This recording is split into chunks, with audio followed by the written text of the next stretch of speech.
नमस्कार व्यूअर्स, स्वामी या चॅनलवरती आपले सर्वांचे सहर्ष स्वागत आहे. नुकतीच आपली सर्वांची आवडती दत्त जयंती ही संपन्न झाली आहे.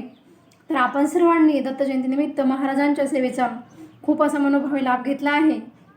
तसेच मीही यावर्षी दत्त जयंतीनिमित्त श्री दत्त क्षेत्र देवगड येथे दत्त महाराजांच्या दर्शनासाठी गेले होते. तर तेथील अतिशय सुंदर आणि निसर्गरम्य वातावरण बघून माझं मन तर खूप असं भारावून गेलं. आणि तेथील दत्त मंदिरातील मूर्ती तर खूप म्हणजे अशी खूप सुंदर होती. शब्दामध्ये व्यक्त करता येणार नाही एवढी सुंदर ती मूर्ती होती.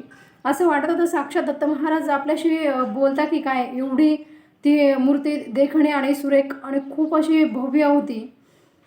तो क्षण माझ्यासाठी खूप असा आनंदाचा होता. दत्त महाराजांचं दर्शन करून मनाला खूप प्रसन्नता मिळाली आणि तिथून असं निघण्याचंही मन होत नव्हतं. असं वाटत होतं की तिथेच राहून जावं.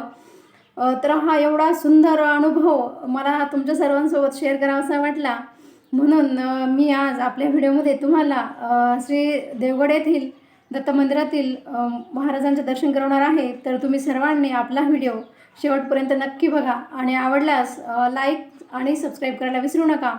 आणि तुम्हाला जर काही अडचणी असेल तर नक्कीच कमेंट्स करून मला विचारू शकता. श्री स्वामी समर्थ. कारा गुरु गुरु रे निर्गुण गुरु सृष्टिकार गुरु विश्वंभर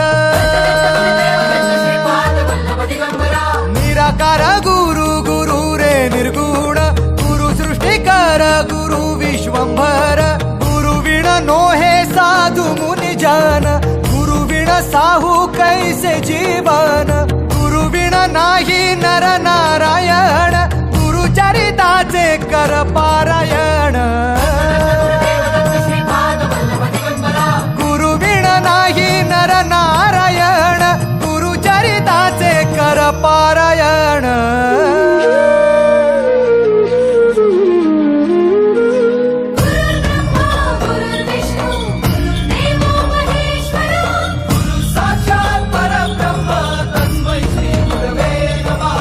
प्रथम अवतार दत्त गुरूंचा जन्माला पिठापुरा